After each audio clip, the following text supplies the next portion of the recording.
Me and a friend felt like we were supposed to go on a 2-week visit into Iran, and had a great time, and fell in love with the country, fell in love with the people. While we were leaving the country, it was crossing the border.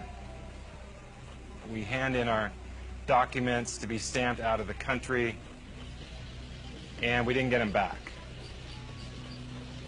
And it was about 6 hours later that they finally came back to us and said, there's a problem with your documents.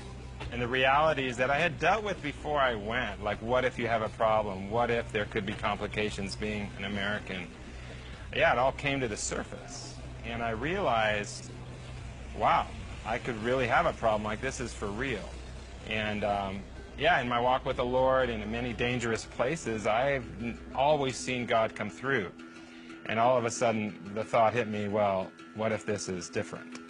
They separated me and my friend, took me into another room, and there they beat me for about 6 hours, kicking me and hitting me. After those 6 hours, they dragged me back down to the lobby where I met my friend again, who had been beaten in another room. They put us in prison clothes, and they blindfolded us again, and then they led us down this basement, and they put me into one prison cell and my friend into another one. And there I was in prison in Iran. It was out of my hands. There was nothing I could do. Either God would do a miracle or I would stay there. There was no sense of feeling God. I felt like God was far away.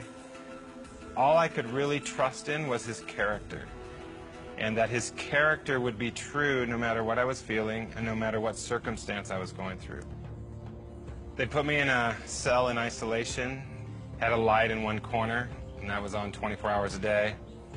It was in the winter time. There was actually snow outside, but the heater didn't work well. They only let me out of the room to be interrogated, which was once a day or sometimes not at all.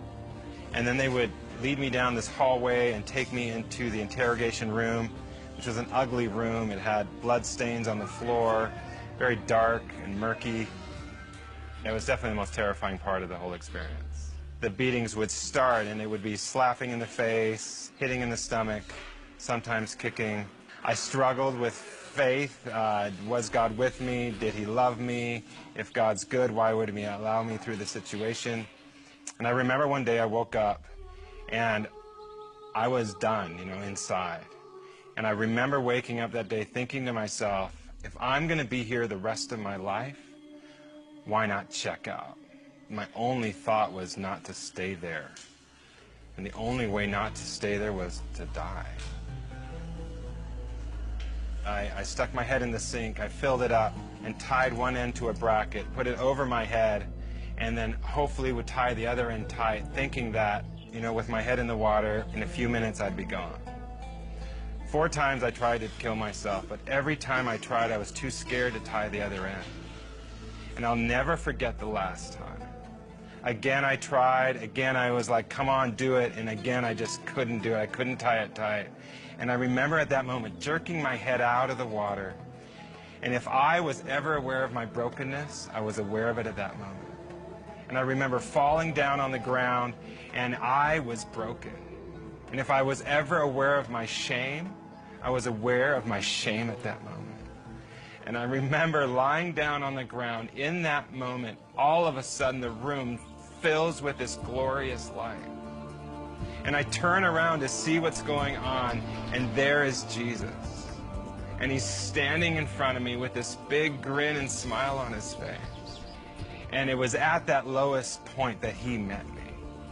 And He looks at me, and He stretches out His hands, and He puts them underneath me like this. And in the vision, as I see Jesus, He looks at me and says this. He says, Dan, I love you, and I promise to carry you through this time. And from that day until this day, I've never had those thoughts again. And that's who Jesus is. He meets us at our lowest, and He can rescue us from the depths of us, and He wants to give us life in the midst of the pain of life.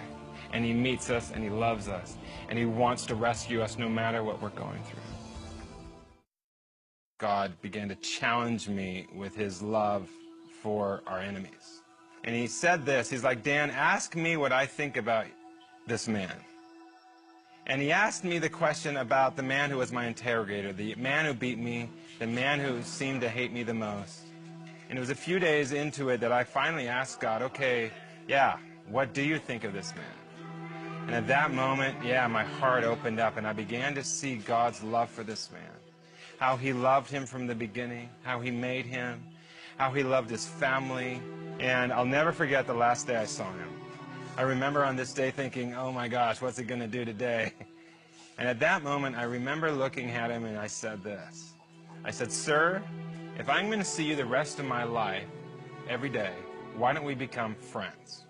He's like, no, that's impossible. And I said, sir, you can start by telling me your name. And I stuck out my hand to him and I said, sir, let's be friends.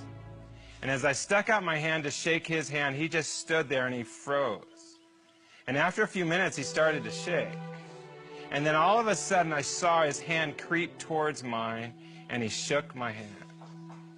And as he's shaking my hand, I saw these tears start to roll down his face. And for about 10 minutes, he just shook my hand, and tears streaming down his face. And he finally looks at me, and he says this. He's like, Dan, and he calls me by my name. My name is Razak, and I would love to be your friend. And it caused me to see that there is no heart too hard for Jesus. That he can change the hardest heart. God taught me to love my enemy. I heard these guards talking about the foreigners, me and my friend. They're Christians, they follow Jesus. And then another one was said, oh, these foreigners, they knew they could have problems when they came here, but they have purpose. They've got a reason to live and a reason to die. And that's what I want. And I heard 3 of these men say, yeah, today we are going to follow Jesus. We are going to follow the way. And if that was part of the reason why God allowed me down there, yeah, so be it. And just like, yeah, those guards in prison, I long for people to know today how good Jesus is, that he can rescue us in the midst of pain, in the midst of our shame, our brokenness. He wants to meet us, and that he is good no matter what we're going through, and that he loves us. I found out indirectly that I was under 2 death sentences. And again, in that prison, I heard executions, yeah, quite regularly. And it was my moment in a courtroom. I stood on the stand, hundreds of people in the room, video cameras, judges. And then came the question, tell us today, sir, why? Why did you come to Iran? Something rose up within me, that, yeah, the power of God. And I remember looking at the judge and saying this, I came to Iran to tell you about Jesus Christ. And when I said that, I'm like, oh, what did I say? And all of a sudden, I said it again. And then I said it again. And then something started to grow in my heart. And for about 20 minutes, I just preached the gospel. And I told everyone in that courtroom, and I told everyone who could hear me, all about who Jesus is, all about how much he loved them. All of a sudden, I realized something. I am free. I am free. So what if they kill me? My life is bought by the blood of Jesus. My home is in heaven, and no one can take that away. And I realized that in the midst of death itself, God gave me the grace to stand up and speak the truth. And in doing so, it brought freedom in my heart, knowing that this life isn't it. There is more, and I'm going home one day, and no one can take that away.